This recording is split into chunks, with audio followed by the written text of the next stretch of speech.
Assalamualaikum warahmatullahi wabarakatuh.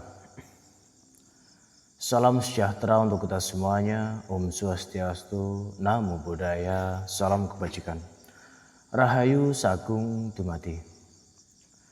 Saya berdoa dan saya yakin bahwa semua makhluk di seluruh jagat raya alam semesta ini, baik yang kelihatan maupun yang tidak kelihatan, di segala tingkatan, lapisan dimensi dan yang tidak terikat ruang dan waktu, semuanya hidup berbahagia.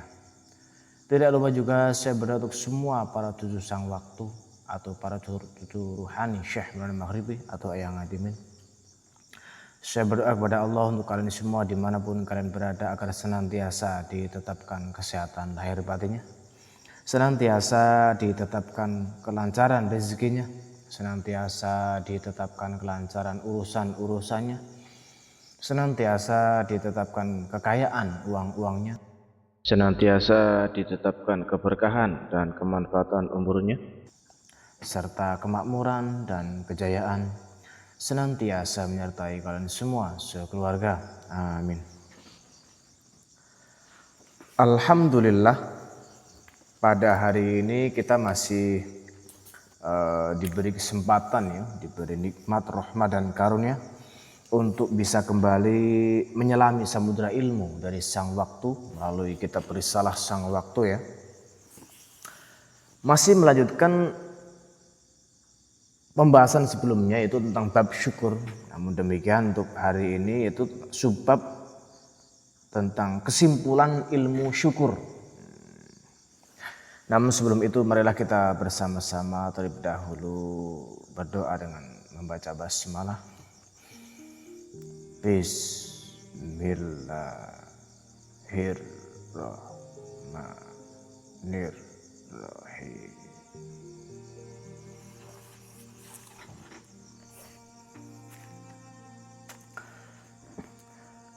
Kesimpulan ilmu syukur. Wejangan sang waktu kepada beliau sang penjaga keseimbangan bumi bagian selatan, Mas Probo, dan para cucu ruhani cahaya pertama yang menjadi cahaya terakhir, pintu yang membuka 1000 pintu dan kunci yang menjadi segalanya. Beliau berkata, "Wahai Probo, wahai cucu-cucuku yang telah menempuh jalan panjang cahaya ini, jalan yang berliku, yang terjal, yang penuh duri dan batu tajam, yang kadang terang, kadang gelap, kadang ramai, kadang sunyi, yang kadang mudah, kadang berat, tetapi selalu membawa muara kepadanya. Kini dengarkanlah wejangan penutup, wejangan yang hanya disampaikan kepada mereka yang sudah mengetuk pintu hakikat, bukan kepada mereka yang masih berdiri di luar, menunggu tanpa berani masuk, bukan kepada mereka yang sudah lelah lalu berbalik pulang, bukan kepada mereka yang tersesat di tengah jalan lalu memilih berhenti, tetapi kepada kalian yang telah mengetuk, yang telah mendorong, yang telah membuka, yang telah masuk, yang telah berjalan, yang telah hampir sampai." Wejangan ini adalah kesimpulan dari segala wejangan tentang syukur, inti dari segala inti, rahasia dari segala rahasia, puncak dari segala puncak. Dengarkanlah dengan hati yang tidak tergesa-gesa, dengan pikiran yang tidak bercabang, dengan jiwa yang haus akan kebenaran. Karena apa yang akan kakek sampaikan sekarang adalah kesimpulan dari perjalanan panjang yang telah kita tempuh bersama. Bukan kesimpulan yang membosankan, bukan kesimpulan yang mengulang-ulang, tetapi kesimpulan yang membawa cakrawala baru yang menunjukkan bahwa setelah puncak masih ada puncak, setelah lautan masih ada lautan, setelah cahaya masih ada cahaya. 1. Syukur adalah cahaya pertama dan cahaya terakhir. Wahai cucu-cucuku, sang waktu membuka bab penutup ini dengan kalimat yang sangat dalam, kalimat yang menjadi inti dari seluruh perjalanan spiritual, yaitu syukur adalah pintu pertama bagi salik dan pintu terakhir bagi para arif. Wahai cucuku, perhatikanlah, syukur adalah pintu pertama ketika seorang salik memulai perjalanannya menuju Allah, pintu pertama yang harus ia buka adalah syukur. Bukan pintu ilmu, karena ilmu tanpa syukur akan menjadi kesombongan. Bukan pintu ibadah, karena ibadah tanpa syukur akan menjadi rutinitas. Bukan pintu zikir, karena zikir tanpa syukur akan menjadi suara tanpa ruh. Bukan pintu cinta, karena cinta tanpa syukur akan menjadi nafsu yang membabi buta. Pintu pertama adalah syukur. Syukur membukakan pintu-pintu lain. Syukur adalah kunci yang membuka gembok-gembok yang selama ini mengunci hati. Syukur adalah cahaya yang menerangi langkah pertama, langkah kedua, langkah ketiga, dan seterusnya sampai langkah terakhir. Dan syukur adalah pintu terakhir bagi para arif. Setelah melalui perjalanan panjang, setelah melewati berbagai makom, setelah mencapai puncak tertinggi, apa yang ditemukan? Syukur. Bukan ilmu yang lebih tinggi, bukan ibadah yang lebih berat, bukan zikir yang lebih panjang, bukan cinta yang lebih dalam. Syukur. Karena syukur adalah awal dan akhir. Syukur adalah alfa dan omega. Syukur adalah titik di mana perjalanan dimulai dan titik di mana perjalanan berakhir.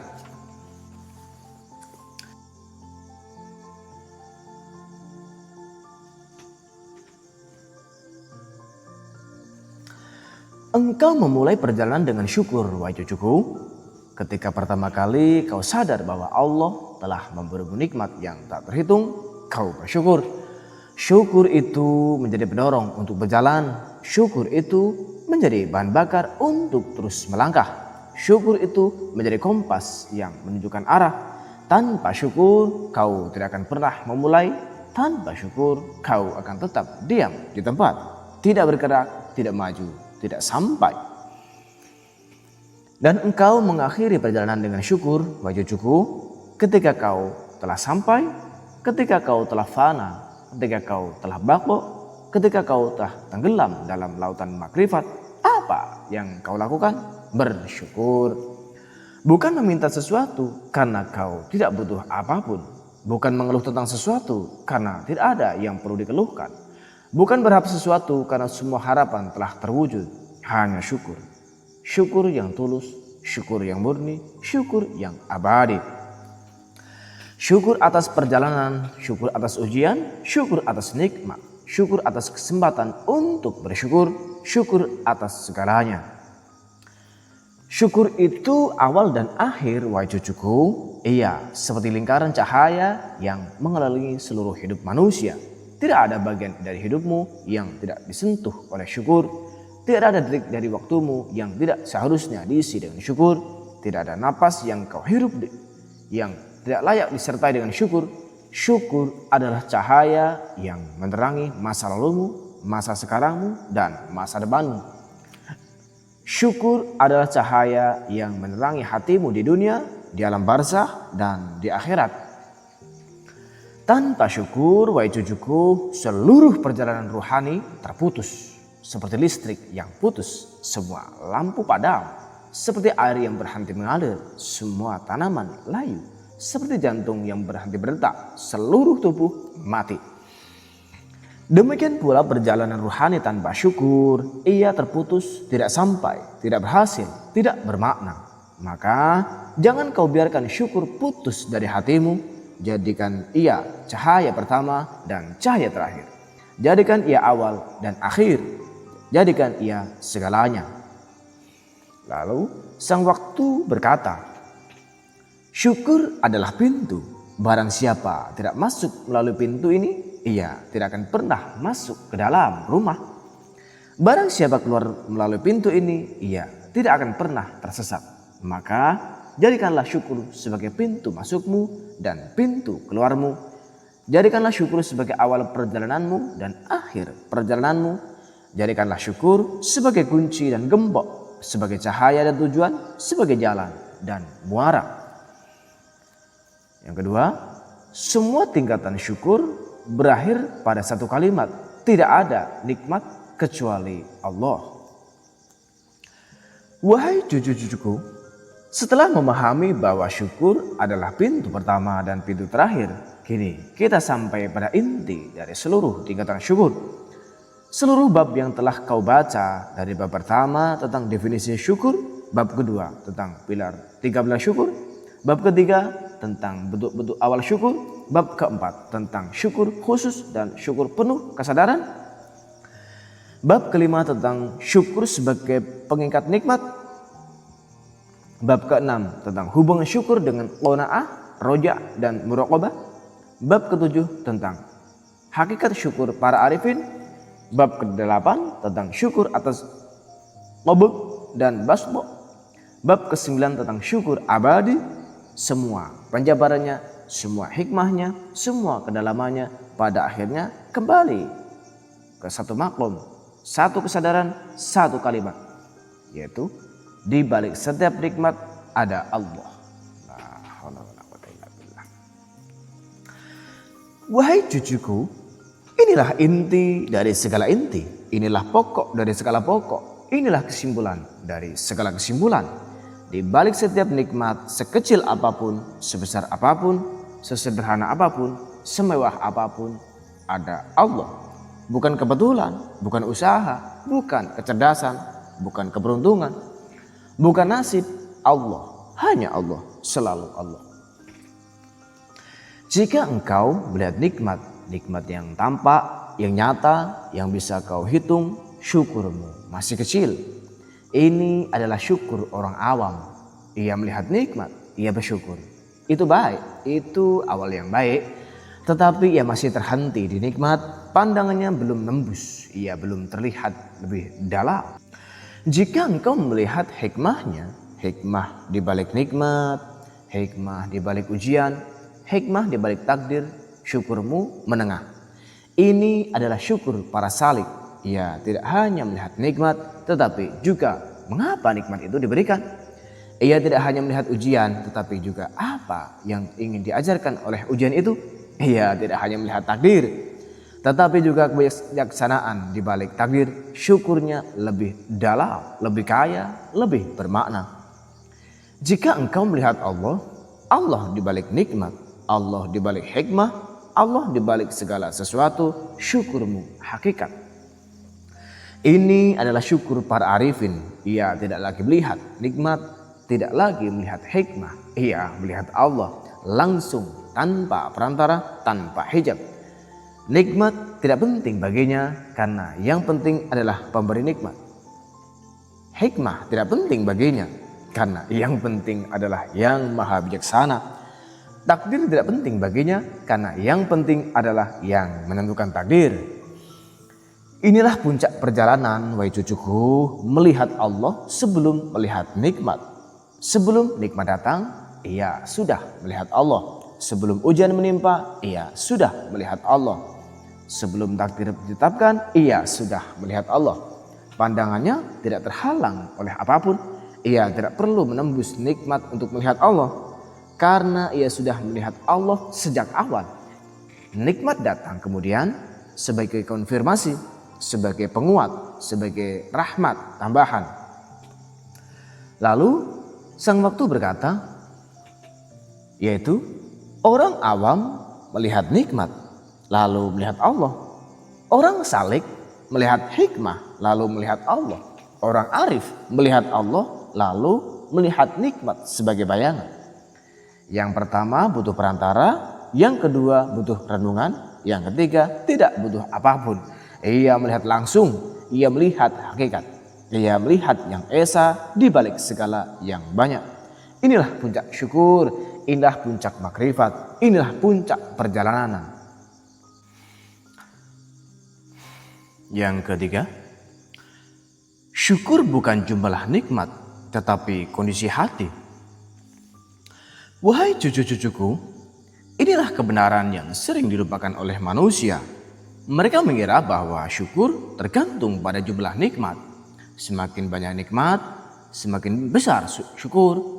Semakin sedikit nikmat, semakin kecil syukur. Mereka mengira bahwa orang kaya lebih bersyukur daripada orang miskin karena mereka punya lebih banyak hal untuk disyukuri. Mereka mengira bahwa orang sehat lebih bersyukur daripada orang sakit karena mereka punya lebih banyak energi untuk beribadah. Mereka mengira bahwa orang sukses lebih bersyukur daripada orang gagal karena mereka punya lebih banyak alasan untuk berterima kasih. Itu semua adalah kesalahpahaman yang sangat besar, wahai cucuku. Sang waktu menegaskan dengan suara yang tegas, suara yang tidak meninggalkan ruang untuk keraguan, yaitu orang yang banyak nikmat tidak selalu bersyukur, tapi orang yang bersyukur selalu merasa banyak nikmat. La haula wala quwata illa billah. Wahai cucuku, perhatikanlah. Orang yang banyak nikmat, harta berlimpah, kesehatan prima, keluarga harmonis, pekerjaan bagus, popularitas tinggi, belum tentu bersyukur. Ia bisa saja sombong, lalai, lupa. Ia bisa saja merasa semua itu adalah hasil usahanya sendiri. Bahwa ia layak mendapatkannya, bahwa ia tidak butuh Allah. Hatinya kering, syukurnya kosong. Nikmatnya tidak berkah. Orang yang bersyukur sebaliknya selalu merasa banyak nikmat. Ia bisa saja miskin tetapi ia bersyukur. Ia bisa saja sakit tetapi ia bersyukur. Ia bisa saja gagal tetapi ia bersyukur. Ia bisa saja sendirian tetapi ia bersyukur. Dan karena ia bersyukur, ia merasa bahwa nikmatnya banyak. Ia melihat nikmat di mana-mana. Ia menemukan alasan untuk bersyukur dalam setiap keadaan. Ia tidak pernah kekurangan karena ia selalu merasa cukup. Karena syukur, wahai cucuku, bukanlah persoalan. Harta banyak atau sedikitnya harta tidak menentukan syukur. Orang kaya bisa kufur, orang miskin bisa syukur. Yang menentukan adalah hati. Hati yang bersyukur akan merasa kaya meskipun miskin. Hati yang kufur akan merasa miskin meskipun kaya. Keadaan baik atau buruknya keadaan tidak menentukan syukur. Orang yang hidupnya enak bisa lalai. Orang yang hidup susah bisa bersyukur. Yang menentukan adalah hati. Hati yang bersyukur akan merasa enak meskipun susah. Hati yang kufur akan merasa susah meskipun enak. Nasib beruntung atau sialnya nasib tidak menentukan syukur. Orang yang beruntung bisa sombong. Orang yang sial bisa bersyukur. Yang menentukan adalah hati. Hati yang bersyukur akan merasa beruntung meskipun sial. Hati yang kufur akan merasa sial meskipun beruntung. Keadaan fisik sehat atau sakitnya fisik tidak menentukan syukur. Orang sehat bisa lalai, orang sakit bisa bersyukur. Yang menentukan adalah hati. Hati yang bersyukur akan merasa sehat meskipun sakit. Hati yang kufur akan merasa sakit meskipun sehat. Kondisi hidup mudah atau beratnya kondisi hidup tidak menentukan syukur. Orang yang hidup mudah bisa saja lupa. Orang yang hidup berat bisa bersyukur. Yang menentukan adalah hati. Hati yang bersyukur akan merasa mudah meskipun berat. Hati yang kufur akan merasa berat meskipun mudah. La haula wala quwata illa billah. Syukur adalah kondisi hati, wahai cucuku. Hati yang bersyukur akan merasa cukup meski hanya memakan sebutir nasi. Ia akan melihat berkah dalam kesederhanaan, melihat nikmat dalam keterbatasan, melihat rahmat dalam kesulitan. Hati yang kufur sebaliknya akan merasa kurang meskipun diberi seluruh dunia. Ia akan selalu merasa tidak cukup, selalu menginginkan lebih, selalu tidak puas. Dunia seisinya tidak akan pernah membuatnya kenyang. Karena yang kurang bukan dunianya tetapi hatinya. Lalu sang waktu berkata, yaitu syukur adalah kacamata. Dengan kacamata ini yang sedikit terasa banyak, yang kecil terasa besar, yang biasa terasa istimewa. Tanpa kacamata ini yang banyak terasa sedikit, yang besar terasa kecil, yang istimewa terasa biasa aja. Maka pakailah kacamata syukur, lihatlah dunia dengan kacamata ini. Maka kau akan melihat betapa kaya dirimu, betapa beruntung hidupmu, betapa indah duniamu. Dan kau akan bersyukur terus-menerus tanpa henti. La haula wala quwwata illa billah. Keren. Masya Allah. Selanjutnya yang keempat, ujian syukur bukan pada nikmat tetapi pada kesempitan. Beliau berkata, wahai cucu-cucuku, inilah salah satu pelajaran paling penting dalam bab penutup ini. Ujian syukur ternyata bukanlah pada saat nikmat datang. Banyak orang bisa bersyukur ketika diberi. Itu mudah. Itu tidak membutuhkan iman yang kuat. Itu tidak menguji apa-apa. Ujian syukur yang sesungguhnya, wahai cucuku, adalah pada saat kesempitan. Ketika rezeki seret, ketika pintu tertutup, ketika doa terasa berat, ketika hidup seperti tembok yang tidak bisa ditembus, disitulah syukurmu diuji. Apakah engkau akan tetap mengucap alhamdulillah? Apakah engkau akan tetap merasakan syukur di hatimu? Apakah engkau akan tetap menggunakan nikmat untuk taat meskipun nikmat itu tinggal sedikit?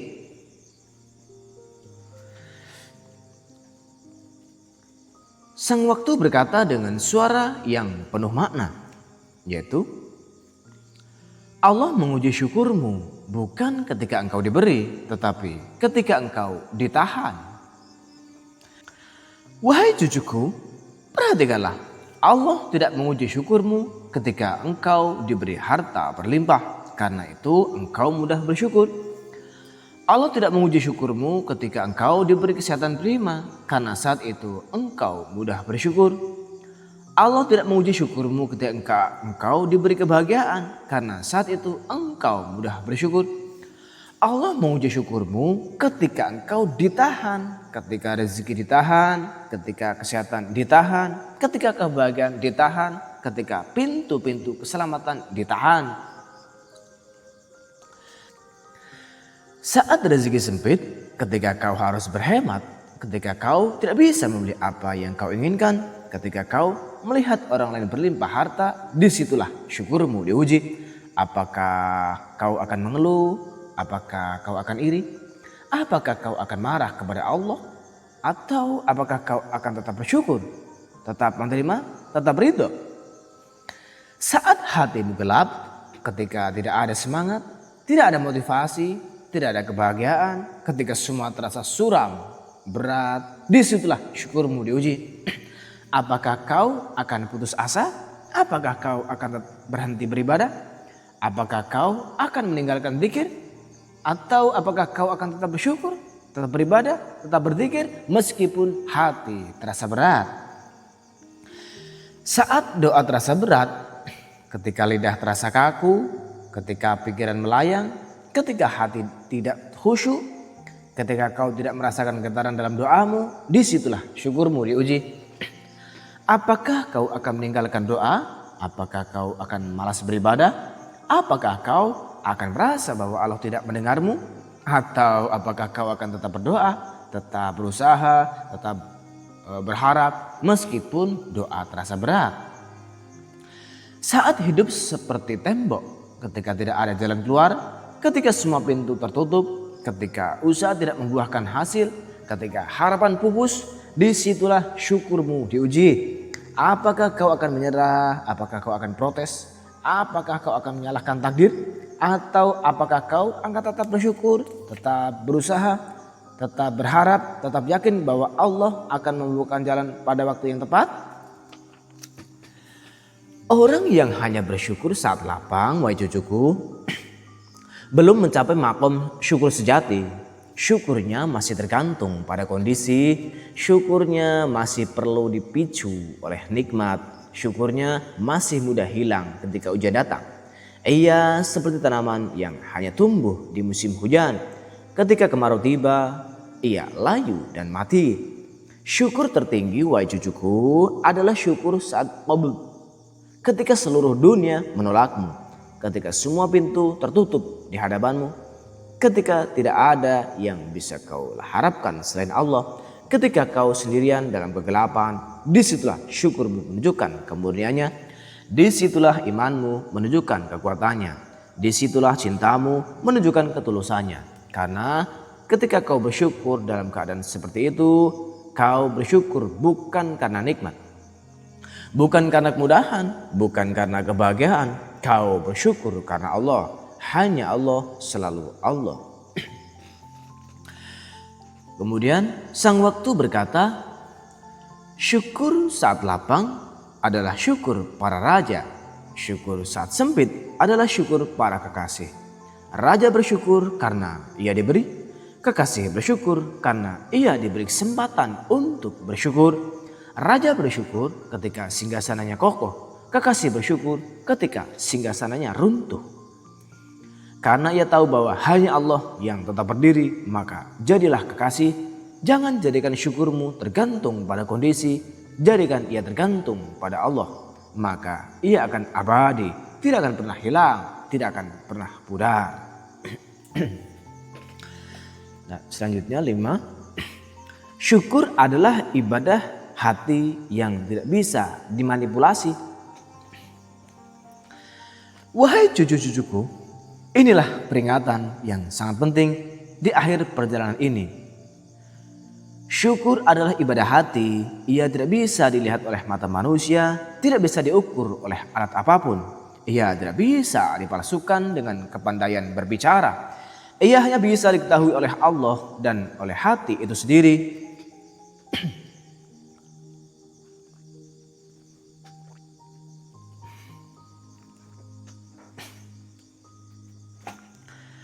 Lalu sang waktu berkata dengan suara yang penuh peringatan, yaitu, Allah tidak melihat berapa sering bibirmu mengucapkan Alhamdulillah. Allah melihat berapa luas hatimu menerima takdirnya. Wahai cucuku, perhatikanlah, bibir bisa mengucapkan Alhamdulillah 1000 kali sehari. Lidah bisa melafalkannya dengan fasih. Suara bisa mengatakannya dengan merdu, tetapi Allah tidak melihat itu. Allah tidak terpesona oleh ucapan yang indah. Allah tidak tertipu oleh lisan yang basah oleh puji. Allah melihat hati. Allah melihat seberapa luas hatimu menerima takdirnya. Apakah hatimu lapang ketika takdir terasa berat? Apakah hatimu tenang ketika cobaan datang? Apakah hatimu ikhlas ketika kehilangan menimpa?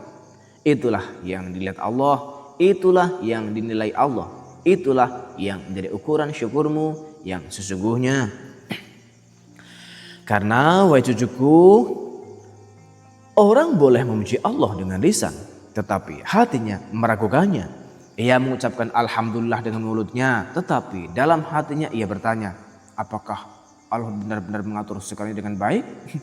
Ia bersyukur dengan lidahnya, tetapi hatinya tidak yakin. Syukurnya adalah syukur palsu. Syukur yang tidak berakar, syukur yang tidak akan bertahan ketika ujian datang. Orang boleh bersyukur dengan mulut, tetapi masih menyalahkan hidup. Ia mengucapkan Alhamdulillah ketika ditanya kabarnya, tetapi dalam hatinya ia mengeluh tentang masa lalunya, tentang keadaannya, tentang orang-orang di sekitarnya. Ia bersyukur dengan kata-kata, tetapi hatinya penuh dengan kepahitan. Syukurnya adalah topeng, syukur yang menutupi kebencian, syukur yang tidak akan membawa kedamaian. Orang boleh menyebut nama Allah, tetapi masih mengutuki keadaan. Ia berzikir dengan lidah, tetapi dalam hatinya ia marah kepada takdir. Ia mengucap Subhanallah dan Alhamdulillah, tetapi ia tidak rela dengan apa yang terjadi padanya. Syukurnya adalah suara tanpa makna, syukur yang tidak akan sampai ke langit, syukur yang akan kembali kepada dirinya tanpa membawa berkah. Syukur sejati, wahai cucuku, tidak bisa dipalsukan, ia tidak bisa ditiru, ia tidak bisa dibuat-buat. Ia hanya hidup pada hati yang telah mencicipi qubud dan basbo. dengan kedewasaan rohani, hati yang telah merasakan pahitnya ujian, dan dari pahit itu ia belajar manisnya berserah. Hati yang telah merasakan sempitnya kesulitan, dan dari sempit itu ia belajar lapangnya keyakinan. Hati yang telah merasakan beratnya cobaan, dan dari berat itu ia belajar ringannya tawakal. La haula wala quwwata illa billah. Hati seperti ini, wahai cucuku, tidak perlu berpura-pura. Ia tidak perlu mengucap alhamdulillah dengan suara keras untuk meyakinkan orang lain. Ia tidak perlu menunjukkan wajah ceria ketika hatinya sedang terluka. Ia tidak perlu memaksakan senyum ketika air mata siap jatuh. Ia jujur, ia apa adanya. Dan dalam kejujurannya, ia bersyukur. Bukan karena ia bahagia, tetapi karena ia sadar. Bukan karena ia kuat, tetapi karena ia tahu bahwa Allah bersamanya. Bukan karena ia suka dengan ujian, tetapi karena ia yakin bahwa di balik ujian ada kebaikan. Lalu sang waktu berkata, syukur sejati tidak membutuhkan saksi. Ia tidak perlu dilihat orang. Ia tidak perlu didengar orang. Ia cukup dilihat oleh Allah. Ia cukup diketahui oleh Allah. Ia cukup dicatat oleh Allah. Maka jangan kau pamerkan syukurmu. Jangan kau ucapkan dengan lisan yang keras. Jangan kau tunjukkan dengan wajah yang dibuat-buat. Cukup dalam hatimu. Cukup antara kau dan Allah. Cukup dalam kesunyian malam. Ketika tidak ada yang melihat. Ketika tidak ada yang mendengar. Ketika hanya kau dan Allah. Disitulah syukur sejati tumbuh. Disitulah syukur sejati bersemi. Disitulah syukur sejati menjadi cahaya. 6. Tamparan besar sang waktu, yaitu kalian tidak kekurangan nikmat, kalian kekurangan syukur. Wahai cucu-cucuku, inilah tamparan besar di akhir perjalanan. Tamparan yang mungkin menyakitkan, tetapi perlu untuk membangunkan mereka yang masih tertidur. Tamparan yang mungkin terasa keras, tetapi perlu untuk menyadarkan mereka yang masih lalai. Tamparan yang mungkin tidak enak didengar, tetapi perlu untuk menyelamatkan mereka dari kehancuran. Sang waktu berkata dengan suara yang mengguncang, suara yang membuat langit bergetar dan bumi berguncang, yaitu, wahai manusia, kalian bukan miskin karena kurang rezeki, tetapi miskin karena kurang syukur. La haula wala quwwata illa billah. Keras.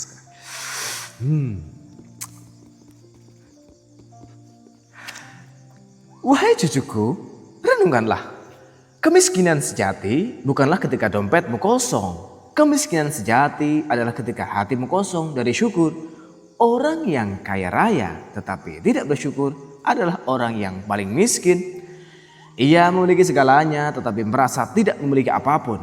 Ia dikelilingi nikmat tetapi merasa kekurangan. Ia hidup dalam kelimpahan tetapi jiwanya kelaparan. Ia miskin, miskin yang sesungguhnya, miskin yang tidak bisa diobati dengan uang, tidak bisa disembuhkan dengan harta, tidak bisa diatasi dengan kekayaan. Orang miskin yang bersyukur sebaliknya adalah orang yang paling kaya. Ia tidak memiliki apapun tetapi merasa memiliki segalanya. Ia hidup dalam keterbatasan tetapi jiwanya berkelimpahan. Ia kekurangan secara materi tetapi kaya secara rohani. Ia kaya yang sesungguhnya, kaya yang tidak bisa dirampas oleh siapapun, tidak bisa dicuri oleh pencuri, tidak bisa habis dimakan waktu.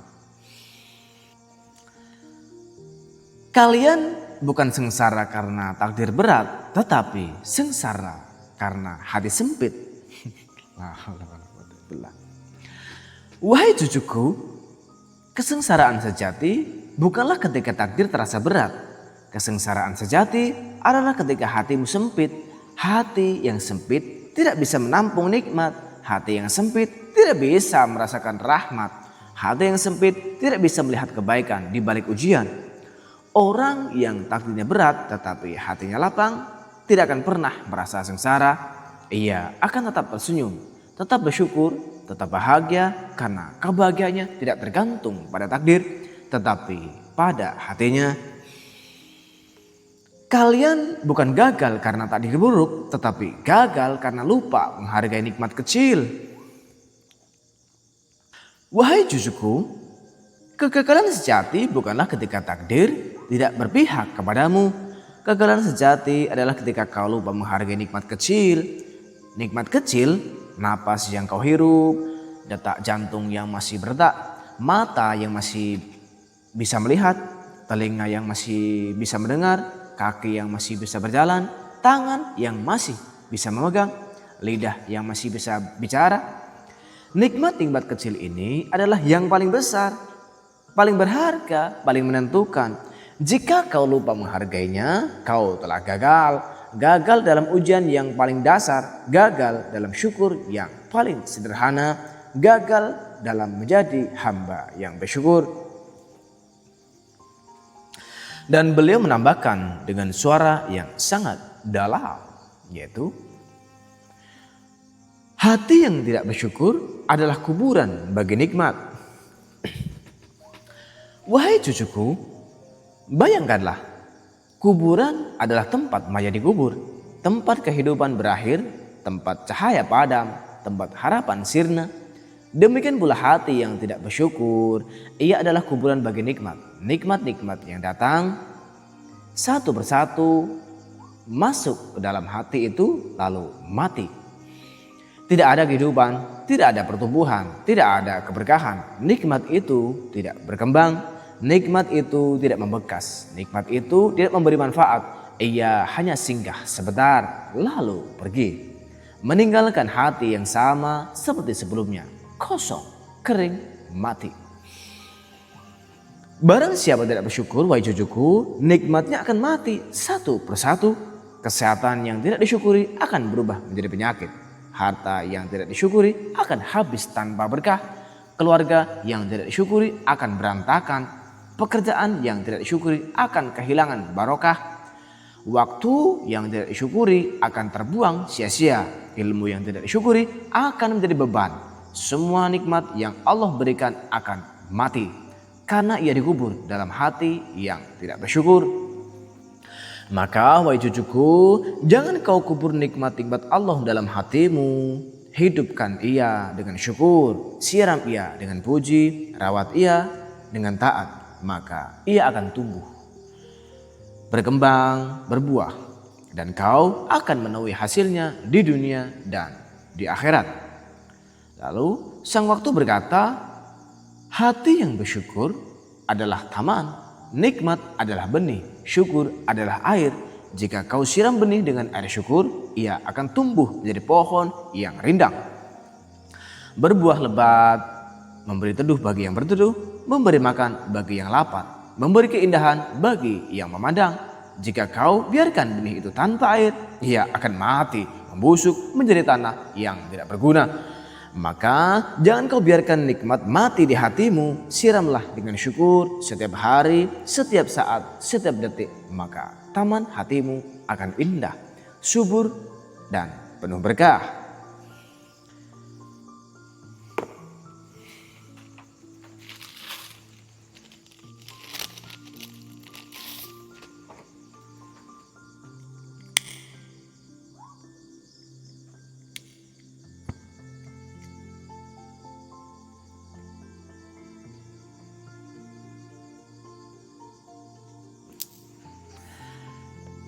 Selanjutnya, yang ketujuh, syukur adalah dzikir abadi para kekasih Allah.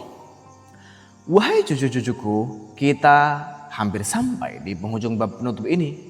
Kita telah memahami bahwa syukur adalah pintu pertama dan pintu terakhir. Kita telah memahami bahwa inti syukur adalah melihat Allah di balik segala sesuatu. Kita telah memahami bahwa syukur adalah kondisi hati, bukan jumlah nikmat. Kita telah memahami bahwa ujian syukur adalah pada kesempitan, bukan pada kelapangan. Kita telah memahami bahwa syukur adalah ibadah hati yang tidak bisa dimanipulasi. Kini tibalah kita pada kesimpulan dari kesimpulan, syukur adalah dzikir abadi para kekasih Allah.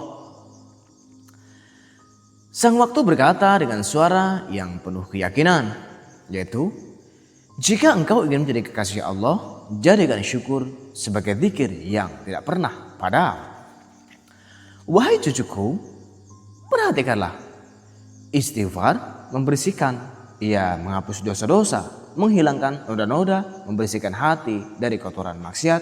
Sabar menguatkan, ia membuatmu teguh dalam ujian, kokoh dalam cobaan, tidak mudah goyah oleh badai kehidupan.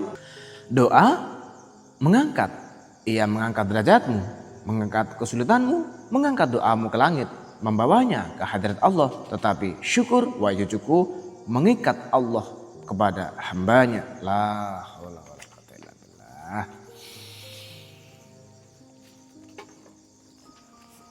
Syukur adalah tali yang mengikat Allah dan hamba, bukan dalam arti fisik, tetapi dalam arti spiritual.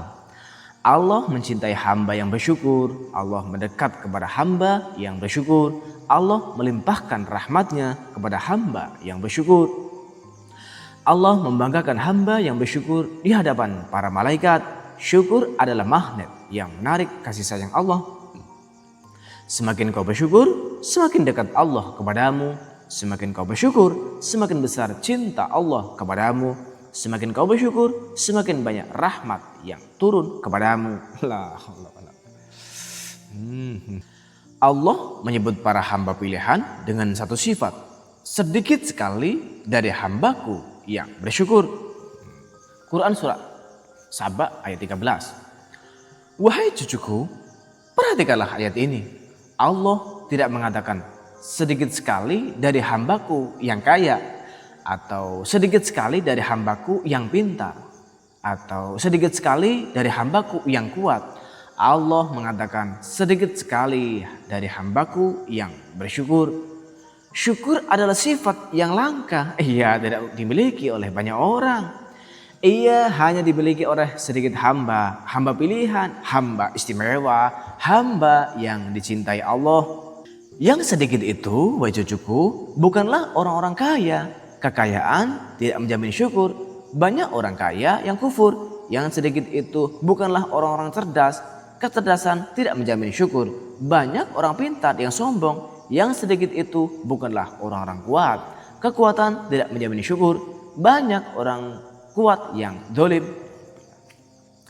Yang sedikit itu adalah mereka yang tidak mengeluh dalam keadaan apapun, dalam situasi apapun, dalam kondisi apapun. Mereka tidak mengeluh tentang rezeki, tidak mengeluh tentang kesehatan, tidak mengeluh tentang keluarga, tidak mengeluh tentang pekerjaan, tidak mengeluh tentang takdir.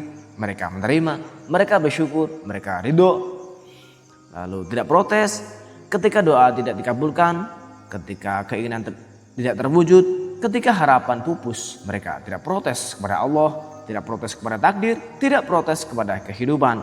Mereka yakin bahwa Allah lebih tahu, bahwa takdir lebih baik, bahwa kehidupan lebih adil dari yang mereka kira. Lalu tidak iri ketika melihat orang lain dapat lebih, ketika melihat orang lain lebih sukses, ketika melihat orang lain lebih bahagia. Mereka tidak iri karena mereka tahu bahwa rezeki sudah diatur, bahwa kebahagiaan tidak diukur dengan harta, bahwa kesuksesan tidak diukur dengan popularitas. Lalu tidak meremehkan nikmat kecil. Mereka menghargai setiap nikmat, sekecil apapun. Seteguk air, sebutir nasi, satu kali tarikan napas, satu kali detak jantung, semua mereka syukuri. Mereka tidak pernah berkata nikmat kecil, karena bagi mereka semua nikmat adalah besar. Melihat Allah dalam segala keadaan, dalam suka dan duka, dalam senang dan susah, dalam lapang dan sempit. Mereka tidak pernah kehilangan pandangan kepada Allah. Mereka selalu sadar bahwa Allah bersama mereka, bahwa Allah mengatur segalanya, bahwa Allah tidak pernah meninggalkan mereka. Lalu sang waktu berkata, syukur adalah zikir yang paling tinggi. Ia lebih tinggi dari tasbih, lebih tinggi dari tahmid, lebih tinggi dari tahlil, lebih tinggi dari takbir. Karena tasbih mensucikan Allah dari kekurangan. Tahmid memuji Allah atas kebaikannya. Tahlil mengesahkan Allah. Takbir mengagungkan Allah, tetapi syukur menggabungkan semuanya.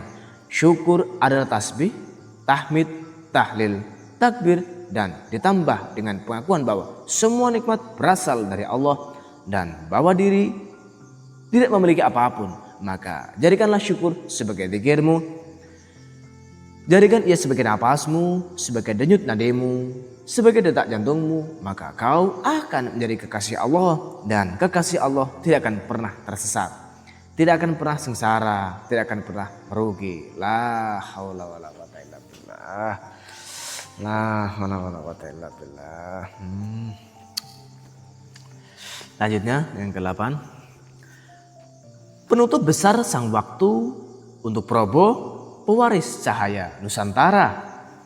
Beliau berkata, "Wahai Probo, penjaga amanah yang dijaga langit, pewaris cahaya Nusantara, engkau telah kakek pilih untuk memikul beban yang tidak semua orang sanggup menanggungnya. Engkau yang telah kakek didik dengan kesabaran dan air mata. Engkau yang telah kakek harapkan menjadi lentera di tengah gelapnya zaman. Dengan kekarlah penutup besar ini. Ini adalah wejangan terakhir dari seluruh rangkaian wejangan tentang syukur. Ini adalah titipan yang kakek berikan kepadamu untuk kau jaga, kau amalkan, kau sebarkan, kau wariskan kepada generasi setelahmu." Sang waktu berdiri, beliau berdiri dengan tegak. Meskipun usianya telah lanjut, beliau menatap Probo dengan tatapan yang penuh cahaya. Cahaya yang tidak dimiliki oleh mata biasa, cahaya yang hanya dimiliki oleh mereka yang telah lama berjalan di jalan Allah. Cahaya yang memancar dari hati yang telah bersih, dari jiwa yang telah suci, dari ruh yang telah terbang. Dan beliau berkata, "Wahai Probo, wahai pewaris cahaya Nusantara, simpanlah ilmu syukur ini sebagaimana kau menyimpan amanah langit lainnya." Wahai Probo, ilmu syukur ini adalah amanah. Ia tidak hanya untuk kau ketahui, tidak hanya untuk kau pahami, tidak hanya untuk kau renungkan. Ia untuk kau simpan. Simpan dalam dadamu, simpan dalam hatimu, simpan dalam jiwamu, simpan seperti kau menyimpan mutiara yang paling berharga. Seperti kau menyimpan harta yang paling berharga, seperti kau menyimpan rahasia yang paling berharga. Jangan kau sia-siakan, jangan kau lupakan, jangan kau abaikan. Syukur adalah pintu kepada seluruh rahasia takdir. Jika engkau membukanya, engkau akan dibukakan rahasia-rahasia lain tanpa engkau minta. Wahai Probo, syukur adalah pintu, bukan hanya pintu menuju kebahagiaan, bukan hanya pintu menuju ketenangan, bukan hanya pintu menuju kedekatan dengan Allah. Syukur adalah pintu menuju ke seluruh rahasia takdir, rahasia tentang mengapa sesuatu terjadi, rahasia tentang hikmah di balik ujian, rahasia tentang kebaikan di balik musibah, rahasia tentang keadilan di balik ketidakadilan yang tampak, rahasia tentang cinta di balik penderitaan. Semua rahasia ini tersimpan di balik pintu syukur. Jika kau membuka pintu itu dengan syukur, maka rahasia-rahasia itu akan datang kepadamu dengan sendirinya. Kau tidak perlu mencarinya, kau tidak perlu memintanya, kau tidak perlu mengusahakannya. Ia akan datang mengetuk hatimu dan membukakan pemahaman yang tidak pernah kau bayangkan sebelumnya. Syukur itu seperti kunci yang membuka 1000 pintu. Tapi jika kunci ini hilang dari hatimu, maka 1000 pintu itu pun tertutup. Wahai Probo, syukur adalah kunci. Satu kunci tetapi membuka 1000 pintu. Kunci yang kecil tetapi membuka pintu yang besar. Kunci yang sederhana tetapi membuka pintu yang rumit. Jika kau memegang kunci ini, kau bisa masuk kemanapun kau mau. Kau bisa mengakses rahasia-rahasia yang tersembunyi. Kau bisa mencapai makom-makom yang tinggi. Kau bisa mendekat kepada Allah dengan cara yang tidak bisa dilakukan oleh orang lain. Tetapi jika kunci ini hilang, jika syukur hilang dari hatimu, maka 1000 pintu itu pun tertutup. Tidak ada yang bisa membukanya, tidak ada kunci lain yang bisa menggantikannya. Kau akan berdiri di luar, mengetuk-ketuk pintu tanpa jawaban, menunggu-nunggu tanpa kepastian. berharap-harap tanpa harapan. Lalu beliau meletakkan tangan pada dada Probo, tangan yang telah tua, tangan yang telah keriput, tangan yang telah dipakai untuk beribadah selama puluhan tahun, tangan yang telah diangkat untuk berdoa di sepertiga malam, tangan yang telah diusapkan ke kepala anak-anak yatim, tangan yang telah memberi sedekah kepada fakir miskin, tangan yang sekarang meletakkan amanah di dada Probo. Beliau berkata, di dunia ini tidak ada yang lebih suci daripada hati manusia yang bersyukur.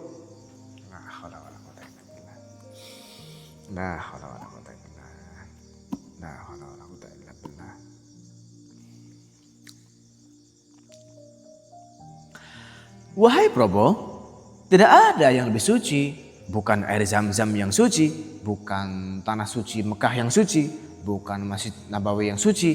Hati manusia yang bersyukur adalah yang paling suci, karena ia adalah tempat bersemayamnya cahaya Allah. Ia adalah cermin yang memantulkan sifat-sifat Allah. Ia adalah wadah yang menerima rahmat Allah. Ia adalah istana yang ditempati oleh cinta Allah. Maka jagalah kesucian hatimu, jagalah syukurmu, jangan biarkan ia ternoda oleh keluhan. Jangan biarkan ia terkotori oleh iri, jangan biarkan ia tercemar oleh sombong. Dan tidak ada yang lebih indah daripada manusia yang hidup di bawah cahaya syukur dari pagi sampai malam. Wahai Probo, tidak ada yang lebih indah, bukan bidadari surga yang indah, bukan istana-istana megah yang indah, bukan sungai-sungai susu dan madu yang indah. Manusia yang hidup di bawah cahaya syukur, yang setiap pagi bangun dengan syukur, yang setiap siang beraktivitas dengan syukur, yang setiap sore merenung dengan syukur, yang setiap malam tidur dengan syukur adalah yang paling indah. Wajahnya berseri, senyumnya tulus, ucapannya lembut, perilakunya mulia, kehadirannya menenangkan. Ia adalah perhiasan dunia yang sesungguhnya. Ia adalah kebanggaan langit dan bumi. Ia adalah kekasih Allah. La haula wala quwwata illa billah. La haula wala quwwata illa billah. La haula wala quwwata illa billah. Syukur adalah pakaian para wali, mahkota para nabi, dan jalan para kekasih Allah. Wahai Probo, inilah kedudukan syukur. Ia adalah pakaian para wali, pakaian yang tidak terlihat oleh mata manusia, tetapi sangat indah di mata Allah. Ia adalah mahkota para nabi, mahkota yang tidak terbuat dari emas dan permata, tetapi dari cahaya dan cinta. Ia adalah jalan para kekasih Allah, jalan yang lurus, jalan yang terang, jalan yang membawa kepadanya, jalan yang berujung pada kebahagiaan abadi.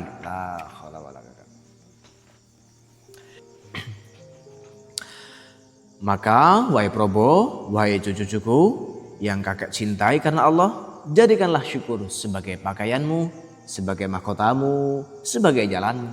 Pakailah ia setiap hari, setiap saat, setiap detik. Kenakanlah ia dengan bangga tetapi tidak dengan sombong. Berjalanlah di atasnya dengan mantap tetapi tidak dengan lengah. Jadilah hamba yang bersyukur, jadilah kekasih yang dicintai, jadilah cahaya yang menerangi.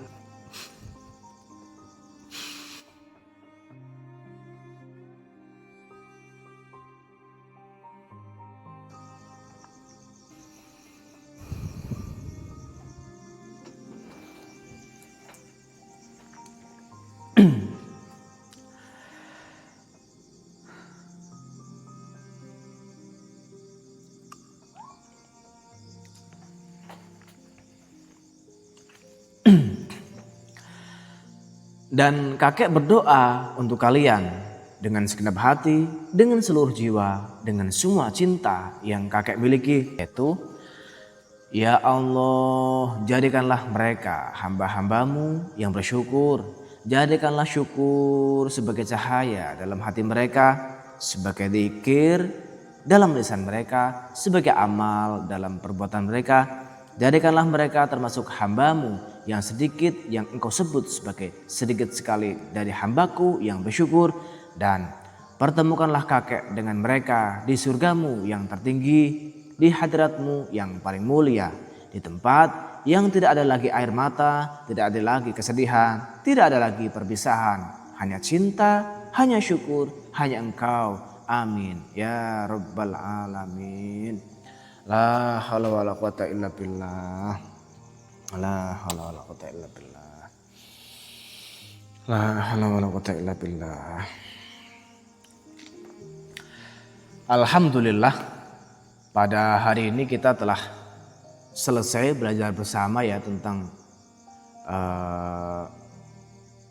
bab syukur ya. Tidak terasa ini sudah bab 4 sudah selesai ya. Ya, saya harap kita senantiasa diberi percikan cahaya agar kita senantiasa diberi perlindungan dan juga keselamatan oleh Allah ya. Luar biasa. Baik. Apabila tayangan ini bermanfaat, silakan dibagikan ya, bagikan ke tetangga, di-share linknya agar tidak hanya kita yang menerima percikan cahaya ilahi, agar banyak di antara kita yang mendapatkan perlindungan dan keselamatan oleh Allah ya. Lebih dan kurangnya saya mohon maaf ya. Selanjutnya akan membahas tentang bab 5. Bab 5 itu tentang apa ya? Tentang ikhlas. Oh iya, bab 5 tentang ikhlas ya. Baik, akhir kata saya akhiri. Wassalamualaikum warahmatullahi wabarakatuh. Om Santi Santi Om.